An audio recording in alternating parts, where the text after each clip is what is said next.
Hello friends, this is Thaddeus from Going Nerdy, and today a question was asked to me earlier. It was like 2 in the morning that I got the message, and it's like, why can't I do with Finn what I need to on the Heroic Tank Raid? Now, this was one of my big concerns when they Zated Finn, or when they nerfed Finn, because I was concerned that I would not be able to essentially do what I always do on the HAAT. Now, I will say that while the change is definitely a nerf for the Sith Triumvirate Raid, I think for other areas of the game, he may still have quite a bit of value. And for the Heroic HAAT, he still holds his power. He's still good. He's still solid. Now, what I want to do is I kind of want to go over this and kind of talk about this. I'm not going to talk the whole time. I'm probably talk the first few minutes and then let it put on auto or you know, just play out. But the answer is yes. A Finn-led team can still do a serious amount of damage and can still solo the Heroic Tank Raid. Now, you have to have some phenomenal characters. You do have to have a Finn Zeta. I'll go over what you need for the kit here in a moment, but what I want to do as the first phase plays out is talk about essentially how to go through and do this. Now, the first thing that you're going to want to do is take out the B1 battle droid, because he's a douchebag. You want him to not have an ability to essentially debuff your team, because that's one of those things that you are it's gonna cause you some serious pain, some serious anguish. And the key here is, now as long as he is stunned, that's fine. You can keep him stunned, but the moment that he gets that 100% turn meter, you need to make sure that you can take him out, right? The idea here is to kind of create a balance between how you're handling General Grievous and then how you're handling that HK. Once you are attacking Grievous, you need to keep in mind that every 7th hit, General Grievous is going to get 100% turn meter. So what you want to do is you want to make sure that 7th hit either comes from one of 2 people. And the way that I like to do this is I like to either use CLS or Han Solo. Now, and this is Raid Han. Now, if CLS is going to be attacking, as long as you're keeping track or close to keeping track, I mean, if you're off by 1 or 2, you can still do it, but it does become a little bit more challenging. You're gonna want to, what you do is you use the force ability, and that takes off 100% turn meter if it hits. If it doesn't hit, you know, like if it doesn't take off the turn meter, which it can do from time to time. There have been times that I haven't been able to take off the turn meter, and it sucks, but it does happen. So you got to be prepared for that. With Han, you want to make sure you have to pay more attention with Han. You want to use his basic ability, but you want to make sure that if this 7th hit is going to give him the full turn meter, he has that second follow-up attack, right? So he double taps. The idea here is if the first is the 7th hit, then the second is going to reduce the turn meter. Then you want to make sure that someone, hopefully CLS, is there to take off more and more turn meter. Now, again, very viable, still very possible. It is something that you do have to have a completely modded team. You do have to have a completely Zated team. I'm using Finn lead, 3PO.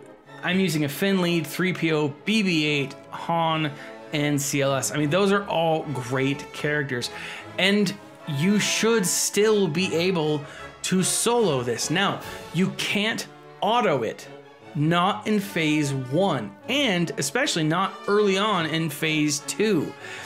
With phase 1, you've got to do it this way, because otherwise they're going to target random people and it's going to go all over the place.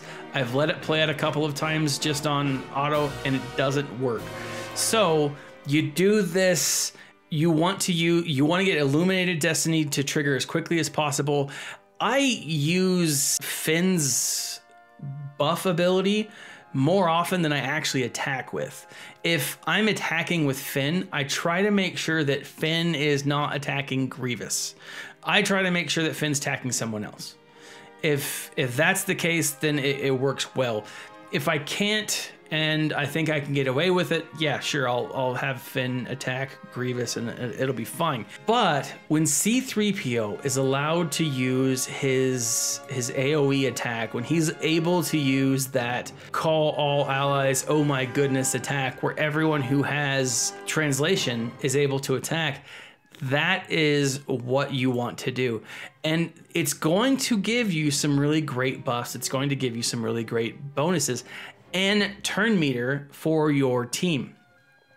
Now, specifically, it'll give you the thing that you're really looking for is making sure that BB-8 gets the turn meter so that he can proctor Illuminated Destiny and then everyone gets to go again. It's a pretty great, pretty awesome ability, pretty phenomenal, pretty great team. I love it. I use this all the time. I now have 2 specific raid teams. I have 1 raid team just for Rancor. I have 1 raid team just for HAAT. Now the problem with this, guys, and I gotta tell you, this is definitely one of those things that takes a really long time.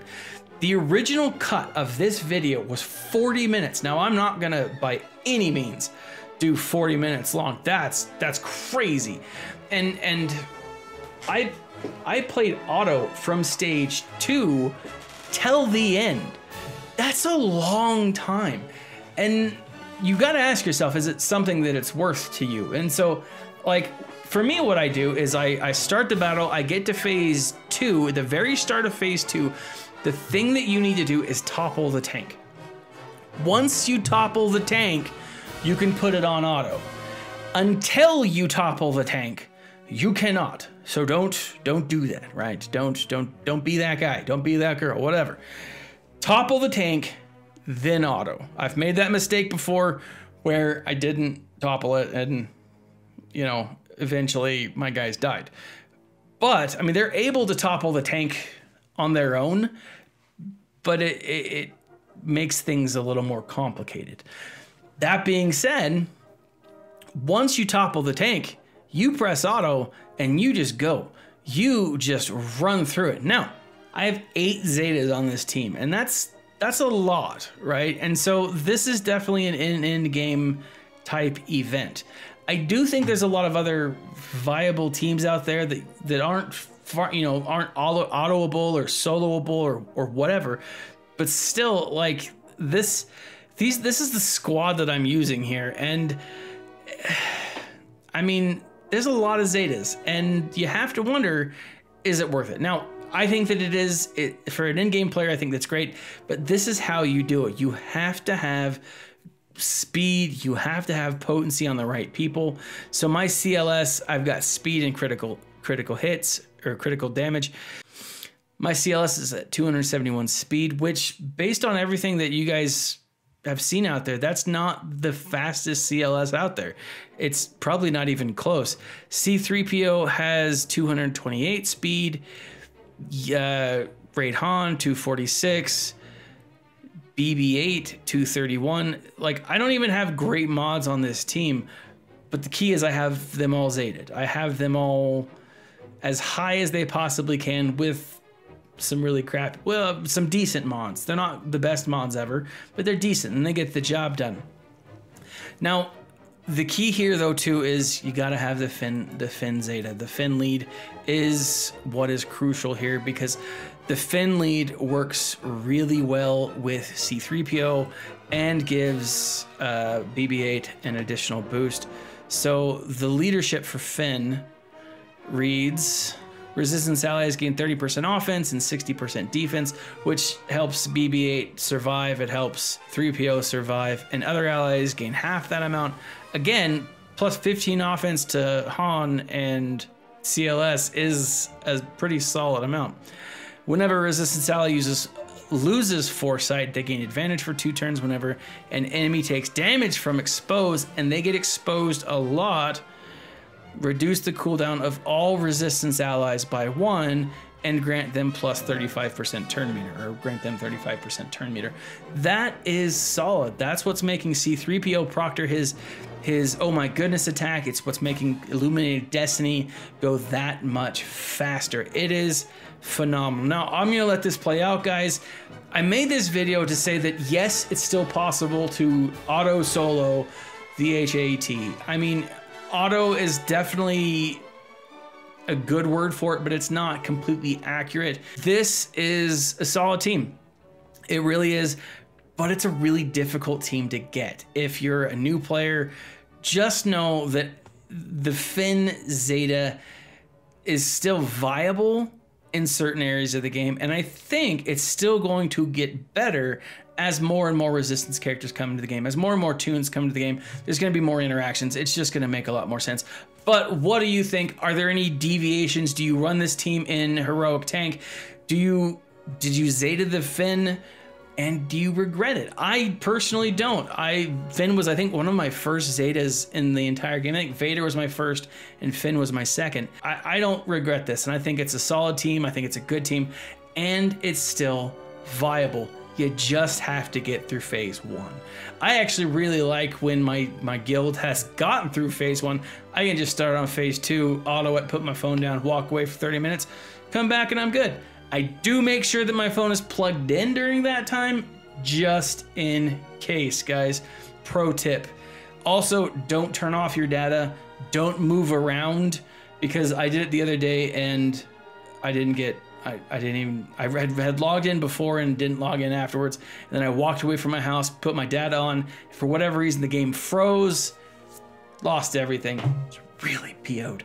That being said, guys, leave a comment in the section below. Like, subscribe, share. Hit that little bell button, that bell icon. And for other information, for anytime I leave or throw up a new video, visit us on GoingNerdy.com, Instagram, Twitter, wherever we can be found, or I can be found.